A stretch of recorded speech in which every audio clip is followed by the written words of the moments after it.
حضور نے ارشاد فرمایا، اے عمر، اگر مجھے لوگوں کے سست ہو جانے کا ڈر نہ ہو تو میں تمہیں یہ بات کہوں کہ اس خبر کو جا کے گلی بازاروں میں بتا دو اور 4 اشخاص کی جنت کی گواہی دے دو کہ انہیں جنت میں جانے سے کوئی شے نہیں روک سکتی۔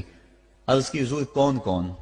فرمایا، ایک وہ عورت جس نے اپنی ساری محبتیں اپنے خامد پہ نچھاور کر دیں اور وہ اس حال میں مری کہ اس کا خامد اس پہ راضی تھا۔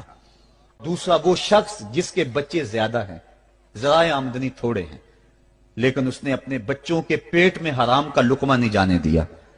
تیسرا حضور نے فرمایا، وہ شخص جو اپنے والدین کے ساتھ حسن سلوک کرے۔ اور چوتھا وہ شخص کہ جس نے ایسی سچی توبہ کی کہ گناہوں کی طرف پلٹنا اس کے لیے اتنا مشکل تھا جس طرح جانور کے تھن سے نکلا ہوا دودھ واپس نہیں جا سکتا۔